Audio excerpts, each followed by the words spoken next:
like, bro, yeah, she got a kid. Look at his back. Oh my God.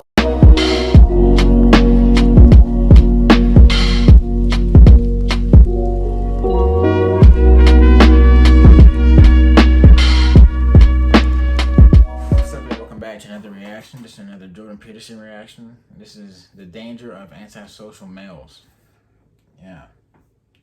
The dangers of being alone in your thoughts, alone always, and then you're possibly always contemplating your behaviors, your actions before, and that can lead to the buildup of anxiety. And then whenever you interact with people, you may feel like you're doing things wrong, and then after you leave that situation, you're always overthinking it. And that leads to just more madness. More madness. I mean, there can be a danger, but I feel like you gotta recognize things that you enjoy and try to build on that. You know, it's not that hard to necessarily build relationships always. Like, I mean, there's some people out there who I feel like you can necessarily talk to and possibly have some things in common with. I mean, you never know.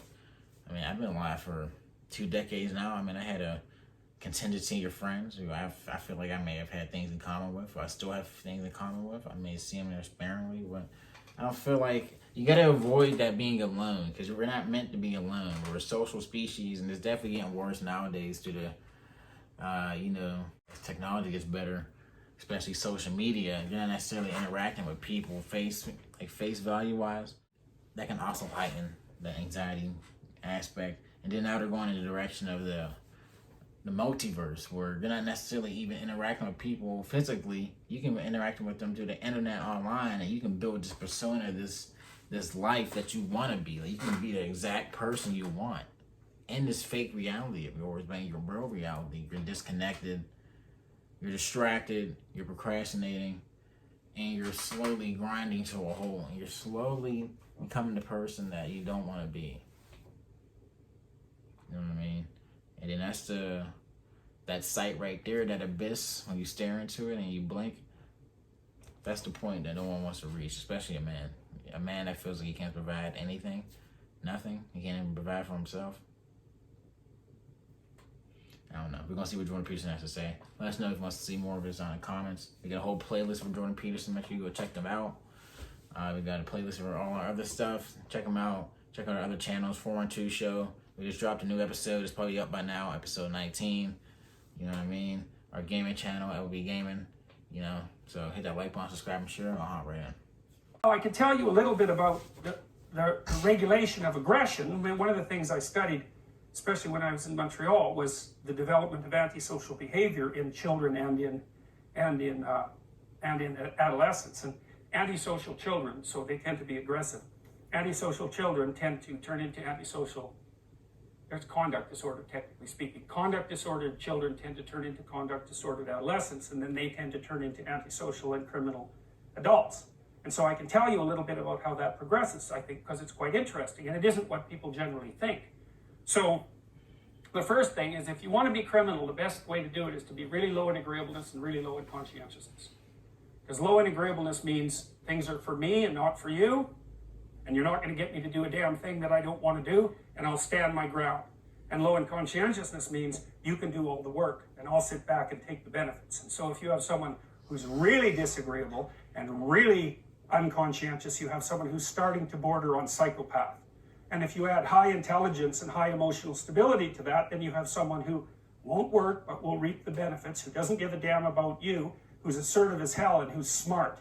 And a person like that's also going to be charismatic, because extroverted, disagreeable people are kind of narcissistic, but they'll put themselves forward strongly. And if they don't show any signs of fear, that also indicates that they're confident.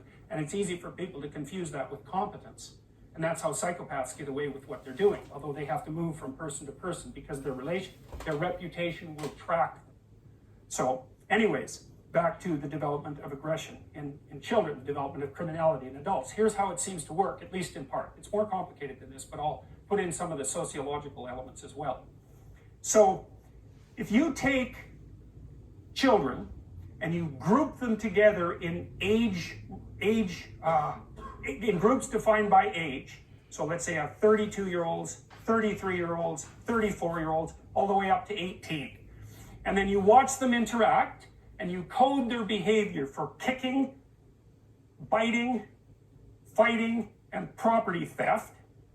Then what you'll find is that the 2-year-olds are by far the most aggressive of the lot.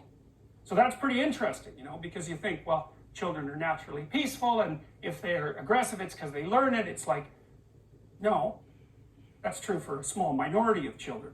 But there's a substantial number of children who are aggressive at 2 by nature. Most of them are male. Now that doesn't mean most children are like that, because they're not. Even if you look at 2-year-olds, who are the most aggressive human beings, most 2-year-olds aren't aggressive, but some of them are. And most of those are male. Okay, so then let's say you identify this cohort of aggressive 2-year-olds, and you track them across time. Track them for the next 2 to 4 years, or track them until they're 4 years old. What you find is the vast majority of the hyper-aggressive male 2-year-olds get socialized perfectly well. So by the time they're 4, they're temperamentally probably still more aggressive, but they've become civilized little monsters, so other people can tolerate them. And that means that they've had parents or peers or educational experiences that enabled them to learn how to interact productively with other kids and to bring their aggressive nature under control. Some of that seems to be mediated by the opportunity to engage in rough and tumble play. And that's one of the things that we know that helps socialize rats, for example. It's vital to them, but it also seems to really be good for socializing young kids. And rough and tumble play, which is something that adult males particularly like to do with young kids, by the way, not before 9 months because they're just too little, but once they become ambulatory and kind of puppy-like so that they're a little bit more robust, then you can play a lot with them, and you can play with them right at the edge of danger too, which kids absolutely go nuts for that. They love that. So when I had little kids, I made this kind of wrestling ring out of these 2 couches that we had that would hook together. And I'd bring them on there and, toss them up in the air and catch them, 8, 10 feet. No, a foot in the air and catch them. And they'd go like this, and then, I'd catch them and they'd laugh, and I'd throw them up and they're all freaked out, and then they'd laugh. And, so they're learning trust with that in an embodied way. And they're also learning, and this is from stretching them out and wrestling them and twisting them around and letting them pull on your hair and hit you and all of those things. They learn deep in their bones exactly what can hurt them and what doesn't. And you want to kind of push them to the edge, so that they can tell the difference between what hurts and what's still within the realm of the game. And you do the same thing when they're wrestling with you. So they learn not to, awkwardly stick their thumb in your eye or do things that are actually painful, like grab your lip and pull it. It's like, no, you let go of my lip, And so that seems to help regulate the aggressive impulses and help the child find a more appropriate embodiment. You can think that what you're doing in some sense when you're rough and tumble playing with kids is teaching them how to dance, because that is what you're doing. You're making them comfortable in their bodies in all of its extension, and building in that kind of body fluency that you see in people who are well situated inside themselves. And so that's something to really think about, and it's appalling. We know that the ability to engage in rough and tumble play among rats inhibits impulsive aggression among rats. We also know that if you deprive rats of the opportunity to engage in rough and tumble play, they show prefrontal cortical developmental deficits. Maybe I feel like it's just like a build of discipline, maybe, because like you're playing along. Like you see it with, I don't want to compare people to puppies, but you see it with puppies and other little small animals when they're babies, like when they're fighting amongst each other, and like they maybe do too much, and it's like a discipline building type thing where it's like you learn what's okay and what's not. You touch the stove, it's hot, ow, I won't do that no more. Maybe things like that are just hot. Keep away from that. You're just learning amongst your environment, what you're allowed to do and what's helped you survive longer as you go about living. So, I mean, for kids, especially if you just leave them alone like that, there's no parental supervision, adult supervision that guides them away from their behavior. I mean, yeah, they're going to just succumb to that blatant, maybe just want to act out type stuff. I mean, I feel like this is more of a exploratory type way of like going about the world and things like that. I don't know. I mean, kids can definitely be rough. I mean, I can remember being a child and just dealing with people who were just that way. I think I was that way when I was that young. I mean, I was just hopping on tables and stuff.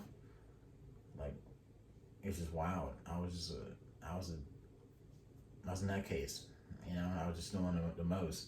Hopping on tables, like running across, like while she's reading the story for like the reading or whatever, I'm just in the back, just running across the table, jumping on the table and stuff. And my mom would come in and she would lie and be like, "Oh, hey, he was good today. He was great." I'm saying to her, I'm like, "Why are you doing this? Like, you're supposed to tell the truth so she can discipline me and then the behavior stops." And it's like, "What are you doing?" But it's just like, hey, I don't know, man. You can definitely study behavior though. Interesting. Manifest behaviors that are akin to attention deficit disorder, which you can then treat with Ritalin. And so one of the things that's happening with boys, because they're way more dosed with attention deficit disorder medication than girls, is that their natural proclivity to engage in robust and troublesome active play isn't appropriate for a school environment where you're just supposed to sit down and shut up, and so the kids get hyperactive. And instead of letting them out to run around until they fall over half exhausted, which is exactly what you should do, you medicate them so that their exploratory systems, which are the activity of which is facilitated by the dopaminergic agonist, that's the ADHD medication, suppresses the play function. It's absolutely appalling. There's no excuse for it. But it's a good indictment of the education system, because why in the world would you take 6-year-old kids and get them to sit without moving for 5 hours? Unless you want them to grow up fat and stupid, why in the world would you train them to do that? Well, it's easier. That's one thing. And when they're sitting there, there's nothing disruptive about the rough and tumble play, and that can be quite, play can be quite disruptive. Especially so anyways, most of these kids are reasonably well socialized by the time they're the age of 4, using one mechanism or another. They learn how to regulate their aggression, and they learn how to engage in fictional play structures with other kids. They learn how to cooperate and compete. And the advantage to having a well-socialized, disagreeable person is that they really don't let much get in their way. So if you can get a kid who's disagreeable socialized, that person can be quite the creature, because they're very forward-moving in their nature and very difficult to stop. But if you don't get them successfully domesticated, tamed, roughly speaking, by the time they're 4, their peers reject them. And that's a big problem, because your job as a parent is to make your child socially desirable by the age of 4. Like you want to burn that into your brain, because people don't know that. That's your job. And here's why. It's easy if you think about it carefully. So you imagine you've got a 3-year-old child, so sort of halfway through that initial period of socialization, and you take that child out in public. Okay, what do you want for the child? Who cares about you? What do you want for the child? You want the child to be able to interact with other children and adults so that the children are welcoming and smile and want to play with him or her, and so the adults are happy to see the child and treat him or her properly. And if your child's a horrible little monster because you're afraid of disciplining them or you don't know how to do that properly, then what they're going to do is they're going to experience nothing but rejection from other children and false smiles from other parents and adults. And so then you're throwing the child out there into a world where every single face that they see is either hostile or lying. And that's not something that's going to be particularly conducive to the mental health or the well-being of your child. If your child can learn a couple simple rules of behavior, like don't interrupt adults when they're talking too much and pay attention and try not to hit the other kids over the head with the truck any more than is absolutely necessary, and share and play properly, then when they meet other kids, the kids are going to try out a few little play routines on them, and that's going to go well, and then they're going to go off and socialize each other for the rest of their lives. Because that's what happens, is that from 4 years old onwards, the primary socialization with children takes place among other children. And so if the kids don't get in on that early, they don't move into that developmental spiral upwards and they're left behind. Interesting. Yes. I mean, like I said before, I've interacted with a few kids when I was younger who did stupid stuff, like the way they were behaving. You can tell that they were maybe like just neglected at home to an extent. Maybe my behavior, I don't know. Who knows? I mean, I don't blame my mother for that at all. I mean, that was just my behavior. No one told me to run across the table while, I'm not gonna say her name, but my teacher was reading our homework. You know what I mean? This is like back preschool. So, I mean, I wasn't that old. When I got older, I wasn't acting this way. No. I mean, my mom worked a lot, single parent, so I didn't necessarily see her all the time. So maybe that just, you know, you can see that type of stuff kind of bleed into child's behavior. And it's not necessarily always the parents' fault. Like I said, it's a cruel world, cruel world, and that you can't always delegate everything you want to delegate to, especially your children.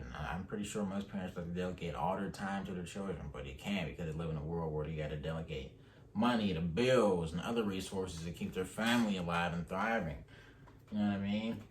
But hey, I feel like you just got to build an atmosphere where it's safe for you to be able to build your family and yourself humbly and safely. And that's why I'm trying to get a farm, because I feel like that's a perfect type of environment where you're able to work amongst yourselves, your family.